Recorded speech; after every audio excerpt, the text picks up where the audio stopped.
Alrighty, welcome back fellas. Today I want to go ahead and talk about something that I promised you guys I would talk about a week ago, which is talking about some of the better characters for the hardest event in Dokkan history, the Festival of Battles. Now, regardless of what you guys feel about this event personally, if you like it, love it, hate it, it is without a doubt one of, if not the hardest events in Dokkan history. In fact, for my opinion, it is the hardest event in Dokkan history. It is so time consuming, it takes a few hours on a good run to beat it.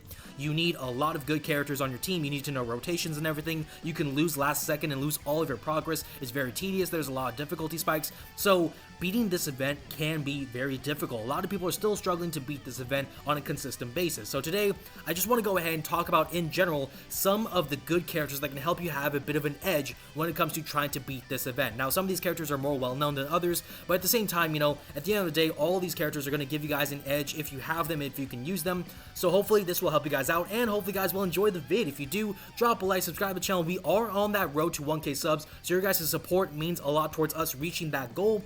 Also, comment down below your thoughts and let us all know, is there a character that you have seen or a unit that you've seen or just used in general that is giving you guys a better advantage when it comes to beating this fight? Share your knowledge, share your tips and tricks with the rest of us in the comments down below so that we can all beat this event together, so that we can all come out on top. So let's go. With that all being said, you know, let's go ahead and get started. So first of all, talking about this event, just to kind of give a brief kind of explanation for why this is hard. Again, it's very time consuming, it's very tedious, there's difficulty spikes, and it is a very lengthy event. I mean, when you look at the missions ask you to beat up to 50 phases in the fight. The 50th phase is the final phase of this fight, and when you see people have winning runs, it takes them at least 70 to 80 turns to beat the whole kind of fight. That is a lot of turns when you think about it. That's at least 2 to 3 hours at bare minimum, and we're talking about people with really powerful accounts. And when you look at the overall kind of fight, right, it starts at phase 1 with Super Gogeta from the first anniversary. You know, it starts pretty simple, very straightforward. You're like, oh, this is like a cakewalk. This should be no problem.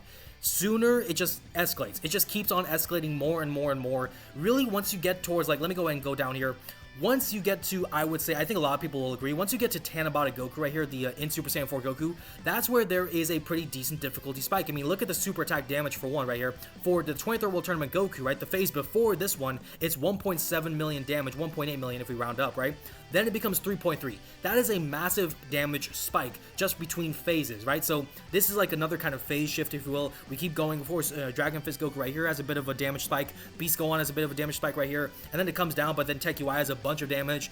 Super Saiyan Goku right here from the Worldwide Celebration for last year. This unit right here, of course, he has a lot of damage. So, you know, the final phases have insane damage outputs, insane overall powerhouses for the final bosses. Or I mean, if you look at the final two phases, right, with Super Gogeta and Super Vegito, the 10th anniversary fusions, they have 2 billion HP.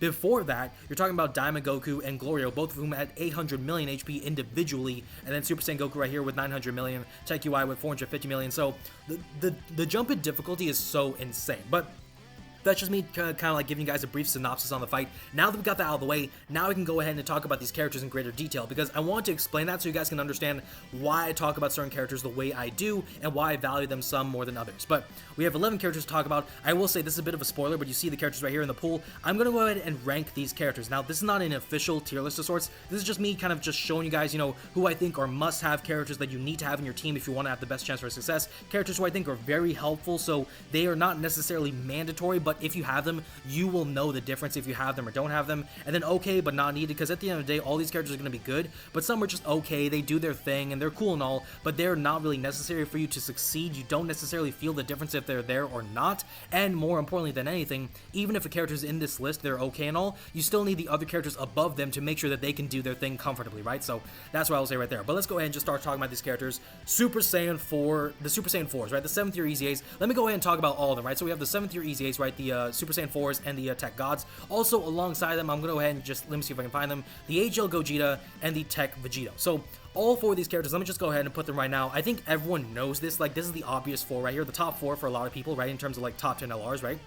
These 4 are must-have characters through and through. If you do not have one of those characters, right, if you don't have any of these characters, I'm sorry, you're just not going to have a good time with this fight. You may be able to get to phase like 25 and get your Dragon Stones and everything, but to beat the event, that's going to be out of reach, because you really do need all 4 of these characters. And I will say, from experience, you may even want some dupes in a lot of these characters too to actually have a good, comfortable experience in that respect. But you really do need all 4 of these characters, and I will say when it comes to must-haves, you probably already need all 4 of them together to really see the power of what you're doing. But, you know, the reason why they're also good, when we talk about the Super Saiyan 4s and the Tech Gods, right, both kind of work hand in hand because they're very similar in terms of unit designs, right?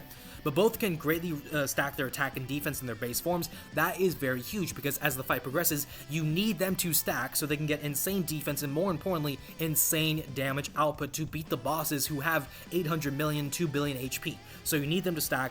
They are very good for like the first few turns in general, but that's not really going to matter because the first few turns are pretty straightforward. But they are just so good at stacking. They have so much power. They have a very easy to access fusion condition or transformation condition for the both of them, so that is very easy to access. Once you transform them into the Tech Blues right here, into the physical Super Saiyan 4 Gogeta, then they just go to a whole new level of power, especially with all the stacking that you should have in theory been able to do. So now with both of them, right, they can massively raise their attack and greatly raise their attack rate for one turn with the 12 key, you know, massively boosting their stats for 4 turns. They have insane power right there. For the Gogeta, he has a Scouter. He can counter supers, which can be very helpful against like the Super Vegito final phase, who does 3 supers in that final phase right there. The Tech Blues, right, you know, they're able to do a bunch of additionals. Also, they have the capability of just dodging in general, so if you have a certain concern, they can dodge it for you and protect you there. So those two are insane powerhouses. With the 10th tier fusions, right, the thing about them is they're a bit different, right? So with the Super Saiyan 4s and the Tech Gods, they consistently stack both attack and defense simultaneously, which makes them very powerful overall. They can work in slot 1, slot 2, slot 3, although realistically they need to be in slot 1 and slot 2 for rotations, so that's important right there. For the 10th anniversary fusions, I will say from my own experience, you want to get them to the 2 million mark when it comes to their defensive stats, and then you want to swap to their offensive side of the character, right, which is like AGL Vegeta or Tech Goku, to further stack their attack, because once you get to those final phases, you need to fuse, go into their 10th anniversary fusions, which are the best part about this unit, and you need them to basically finish off the game for you or just make sure that everything goes smoothly. So it's very important there. But when we talk about both of these units, right, in their base form, stacking attack is really helpful, makes it easier for them to do a lot of damage, which is needed for the end of the fight. And also in their other kind of swapped form, right, with the AGL Goku and Tech Vegeta, both can stack defense. So again, you want to stack defense ideally to the 2 million mark. That's where I would say things are pretty good. And then you can swap back to their attack oriented kind of focus right there, stack attack, avoid supers if you can. I tend to float those guys off, to be honest. And then by the end you can like get to like the final few phases, then you can transform into Super Gogeta and into Super Vegito, and that is where things will go so good for them. For Super Gogeta, for those who don't know how he works, which a lot of people do, but just to remind everyone, right, Gogeta is a very utility kind of focused character. He can do a lot of additional like supers right here, which can do a lot of damage. Of course, he's able to nullify negative effects, which you really don't have to worry about, but that is something right there. Giving good support to allies, which is very helpful. The guard, the damage reduction, that coupled with his defensive stacking that you should have ideally done, that will make him tank just like Super Vegito. In general, he's boosting his attack and damage reduction per rainbow keys he obtains, so he's got all that stuff going for him, a scouter and everything. And his active gives support to allies. This is incredibly important because all your other allies, like the Super Saiyan 4s and the Tech Gods, will be stacking. So with the support, their damage output will be astronomically higher. That's one of the best things about Gogeta, is the support in this one turn. You can just see so many showcases go so crazy with the support. And if you have Gogeta, I'm not gonna lie, like this support right here, this active is so clutch for that alone. So, you know, obviously Gogeta is very awesome. Vegito, a lot of people have been loving Vegito in this fight, and it's for good reason, because when you go into Vegito, right, the thing is, me personally, I will say I like Gogeta more than Vegito. I think I just like how he works with the overall team. Even in my teams that I try to run, I run double Gogeta lead as opposed to double Vegito lead. A lot of people like to run double Vegito lead, which is fine, but I just like the extra kind of boost for a lot of the other characters more. So that's just my own kind of personal preference, so I digress. But when it comes to Vegeta, right, talking about Vegito specifically, same kind of setup where he can do additional supers. He's not boosting his stats as much as Gogeta, so that does suck with the super attack effects, but beyond that, he's still boosting his attack with every attack he receives within a turn. He's countering all of it, so he's doing a lot of damage, especially with the stacking. The support and everything is nice, and he's got a taunt. So for one turn, all those attacks are going to be thrown his way. You combine that with the Gogeta active for the extra support, maybe get a good linking partner with him like AGL Gogeta, then guess what? This guy's going to go crazy, kick the hell out of whoever you're facing. If it's Super Gogeta or Super Vegito, he's going to kick the shit out of them. So he's going to do a lot of damage, right? That's the beautiful thing about Super Vegito. So, you know, all 4 of these characters, especially all together, they are a must-have. Like, this is the big 4. You know, when you think about, like, the super teams or whatever, like, for all my sports fans out there, right, like NBA fans, you know, when you talk about, like, super teams in the NBA, right, these 4 make the super team. Like, you need all 4 to make this work. Because if you're missing one of these characters, you will notice the difference. If you're missing the 10th anniversary fusions, I'm not gonna lie, that's probably, like, it may be one of the more underrated, but still very significantly important losses that you're missing if you don't have them. And the 7th years, I don't really need to talk about them. They're so important. But That's kind of the obvious stuff. Now we can talk about the very helpful kind of characters. So let's go ahead and talk about a few of these guys. One is going to be Super Saiyan 4 Goku. Super Saiyan 3, Super Saiyan 4 Goku. Another is going to be kind of interesting here. In Namek Goku, my king, the Super Saiyan God himself. Or technically not a Super Saiyan God, but y'all know what I mean, right? Super Saiyan Goku, the OG, of course. The OG Super Saiyan, the first Super Saiyan. But he's going to be on the very helpful tier. I'm really glazing Goku right now.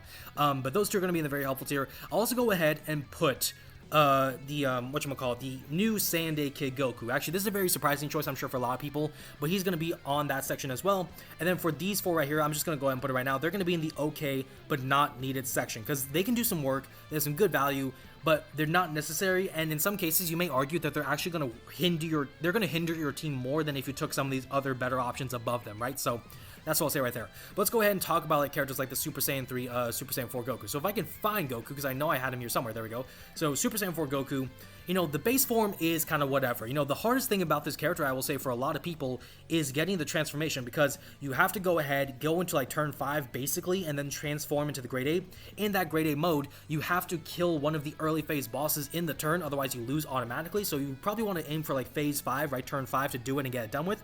Then you transform into Super Saiyan 4 Goku, and then it's off to the races, because Goku's stacking attack and defense, he's boosting his crit chance, so he's going to be doing guaranteed crits, he's going to be doing a lot of work, and also he's going to link up so magnificently well with these Super Saiyan 4s. So that linking partnership is going to be so powerful, and honestly, he is a fantastic character for that. You will feel the difference if you do not have this character. This is probably one of those characters where if I could put him on a tier list of his own, I would say that he is on a tier list of his own, even apart from Namek Goku and Kid Goku, because you feel the difference with him linking with the Super Saiyan 4 Gogeta. Like, it is really noticeable. But, you know, Super Saiyan 4 Goku, I mean, if you don't have him, I've seen some people get it done. It's tricky, but it can work.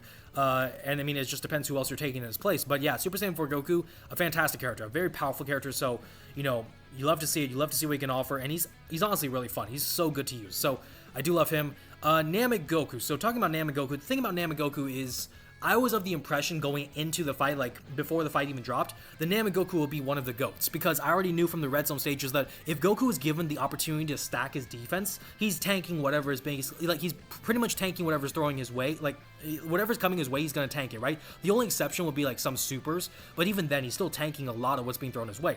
And this fight pretty much confirmed that for me. Now, the biggest issue for Goku is that he is not able to stack his attack as well as he can do his defense, right? So like, his defense stacking is insane, his attack stacking not as good, and you need a combination of both if you're really gonna see success, because you need to beat the boss as well as tank what the boss is trying to throw your way. So Goku can do the tanking, it's just doing the damage, which is a problem. Now, on the flip side of that coin, you could argue that that is a good thing, because he's not doing so much damage, the phases can take a bit longer, let your better characters like the 10th anniversary fusions and those guys have more opportunities to stack. So it's kind of like a flip side of that coin, if you will. But yeah, Goku being able to do a bunch of stacking, he can work in slot 1 with that 50% damage reduction plus all the defensive stats.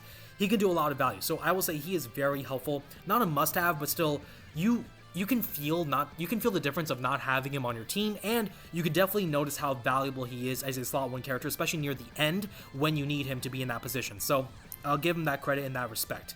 Next up, let me see if I can find him, which I think he's like earlier here. There we go. So the Dragon Ball Kid Goku. So obviously, our newest character, the Saiyan Day character, I've seen a lot of people just say that this year is going to be the year of stacking, because a lot of characters are going to come out with stacking abilities to allow them to work in this new Festival of Battles event, which I think is probably going to happen. But when we talk about right now, right, March 19th when I'm recording this vid, Kid Goku is actually really good, because he's raising attack and defense a la Super Saiyan 4 Goku, right? He's doing it just like Super Saiyan 4 Goku. So they're like the same kind of unit when it comes to that specific focus with the super attack effect. For Goku, I will say the thing that makes him better in a sense than Super Saiyan 4 Goku, right, this Kid Goku, is that he's able to do more supers, because he's doing the one super just like Super Saiyan 4 Goku, but then also he's got the additional right here in the beginning, so that's going to make him stack more. He's got an additional right here, you know, after performing 7 or more supers, right, which is going to be done very early on. Then he's going to be able to do another additional super on top of that. They're both AGL, so they can get him potential system.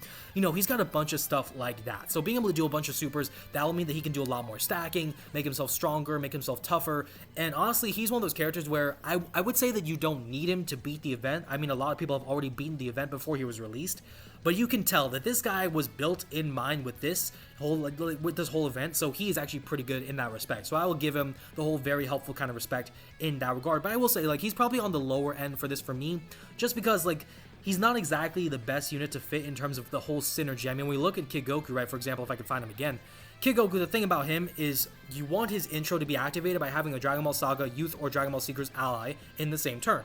And if we look at the ideal kind of team, quote-unquote, the ideal team is these 4 and probably Super Saiyan 4 Goku. So the 6th slot is going to be Kid Goku, let's say hypothetically. He's not going to be getting his intro necessarily, right? So that could be a bit of a loss. But at the same time, you know, at the end of the day, it's a temporary thing. So, you know, you could probably still make do. But those are the things I just kind of want to say right there. Now, the final 4. This is going to be interesting because some of these guys, you look at them like, really? These guys are going to be like in the position? But yeah, they actually can work. Like, especially the Z Duo. I think this is one of those characters who a lot of people are going to be surprised by. But there are people who are beating this event with the Z Duo because this unit specifically, we'll talk about them in just a sec, they are oriented towards defense stacking and defense stacking alone. So, you know, at the end of the day, they can do a lot of work in that respect.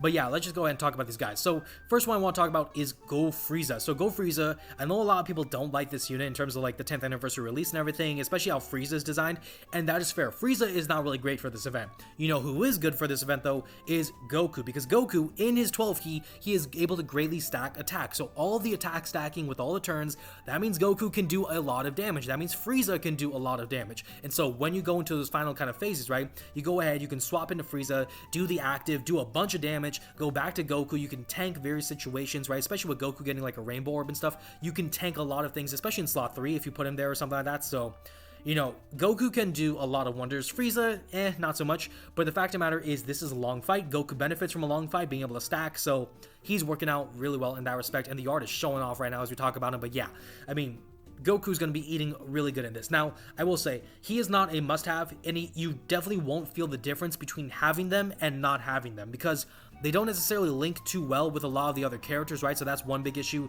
The other thing is that you're not going to necessarily want to put them on rotation in respect of keeping other characters on the rotation, like the 7th Year EZAs, like Super Saiyan 4 Goku, probably Namek-Goku, other characters like them. So in that respect, that could be another issue for Go Frieza as well. And also, Go Frieza, let's be honest, they're not boosting their defense, so they won't be able to tank as well as they can do damage. So that's the kind of like flip side or the issue for them specifically. And actually, I will say, you know, as we talk about Go Frieza, the same can be said for the AGL Full Power Frieza as well, because Full Power Frieza is like the opposite of Goku in a respect, right? Because Frieza, he's stacking attack. I don't think his EZA is showing there, so that's a bit of an awkward issue kind of right there. But when we look at the EZA now, we see he's able to greatly stack attack with a 12 and 18 key. With the 18 key, he's also able to raise his defense. So the defense raising is okay, but it's not on the same level as Namek-Goku. So the attack stacking, that's going to be good, allowing him to do a lot of damage. But these bosses, they tank a lot of damage, right? So the attack stacking, I don't think necessarily outpaces the bosses in that respect. And also, he's not boosting his defense enough where he can tank as well as you would like him to. On top of that, this is the most important thing about Frieza, right, compared to Namek-Goku, is that Frieza, yes, he gets 70% damage reduction in slot 1. That's not going to go away. So in that respect, he's a great tank in slot 1, but also he's losing stats because the fight is taking so long. So that is inevitable. Yes, eventually he will kind of like surpass the limitation of this because he'll just get more stacking eventually.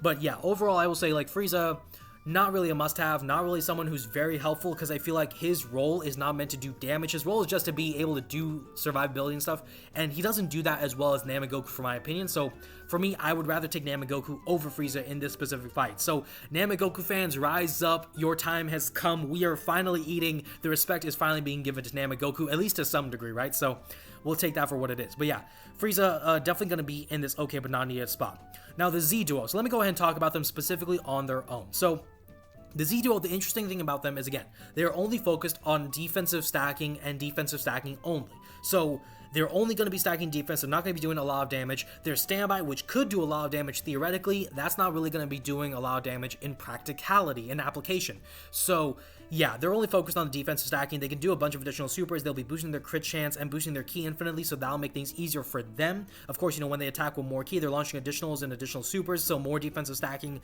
That could allow them to work pretty well, especially in slot 3. But these are not this is not a character right now where you want to run them in slot 1 all the time, in slot 2. You don't want to keep them on rotation. Practically speaking, if you're going to make this work, you need all the other cracked characters. You may need items. You may need a lot of good RNG in order to make this work. But they can still work. So credit where credit is due. They can still make things happen. Once they get their EZA in the 11th anniversary, which is going to be basically a year later from now, then they'll be cooking, obviously. But by then, I'm sure this event will not be that difficult overall. But, you know, right now, I will give them credit. They're able to handle their business pretty well because they're able to stack defense like no one else's business, and all the additionals and everything, they can actually work out pretty well in the grand scheme of things. So credit where credit is due there. The final one I want to talk about is the GOAT, Glorio. Glorio, of course, you know, Goliro or whatever you want to call him, right? Because I know a lot of people like to make jokes about Glorio's name. But Glorio, the thing about him is, off rip, you're maybe like, why would I want to use Glorio? He doesn't necessarily fit into the 10th anniversary fusion leads, so that's a big issue. But on the flip side, Glorio happens to cover the other characters in his leads, so that can be something that can work. Of course, you know, Glorio, he does provide a lot of support in slot 3, so that means you could float him off, which could help your rotations in a sense, because you don't want to keep Glorio on rotation. So that's all pretty good. He does increase his dodge chance within a turn for every super he's performing, so he can do stuff like that. But the biggest thing about him, which I will give him some credit for, is that he's able to boost his attack and defense in battle. So being able to boost those two stats for himself, right, with all the supers, that means that as the fight progresses, he is one of those characters who is getting better within the fight. Now, at the same time, like, if I had to, like, say who's, like, probably the least likely to be usable, it's probably this guy, because the fact of the matter is that, you know, even the Z Duo, who are worse than Glorio individually, kit to kit, the Z Duo at least fit the 10th anniversary fusion lead. Glorio does not. So, you know, you have to think about things like that, and Glorio, I will give him his respect, he's still pretty good, but he's not necessary. You don't really feel the difference of not having him. Like, I've only used Glorio one time, and when I didn't use him, I'm like, this is actually better without Glorio, because I just used someone else like Super Saiyan 4 Goku, Namek Goku, those characters like them. So, you know, those are the things that are really important to talk about. But there you go. Those are going to be our characters, right? So 11 characters right there to talk about. There are obviously a lot of other characters that we could discuss. You know, I know some people are talking about the new World Tournament EZA Gotenks apparently being a very good option for the Festival of Battles event. But there's so many characters who can stack, attack, and defense, find their way to work. Tekon is a great example of that. So there's so many characters that we could talk about. But, like, you know, when it comes to me and, like, who I think are some really great characters right now, these 11 characters, they seem to have found a way to work in one way, shape, or form. Obviously, you know, these 4 right here are must-haves. These 3, I would say, again, very helpful characters. You know, if you have them, use them, because you will notice their value, in my opinion. And obviously, especially when it comes to Super Saiyan 4 Goku, I mean, almost, he's like a borderline must-have character because of how well he links with the Super Saiyan 4s. But, yeah, that's what I'm going to say right there. So, again, all 11 of these characters can find a way to work, but these 4 right here are insane. These 3 right here are really good, and these 4, they can be helpful, and they can be decent, but just not to the same level. So that's what I say right there. But that's going to be where we wrap this video up. So hopefully you guys enjoyed the vid. Again, if you did, you know, drop a like, subscribe to the channel. Again, we are on that road to 1K subs. So every subscription, every time you guys subscribe, and show your support, that means a lot towards me and towards the channel. That means a lot towards us reaching our goal of 1K subs. So, you know, the more you guys subscribe and show your support and share the vid and everything, that will help us get to that goal faster and faster. And of course, you know, comment down below your thoughts. Again, let us all know, is there a character that I did not mention that you guys know is a good character for this event? Let us all know in the comments down below that character, who that character is, and everything. Thank you all so much for watching. Take care, stay blessed, and I will see you all in the next one.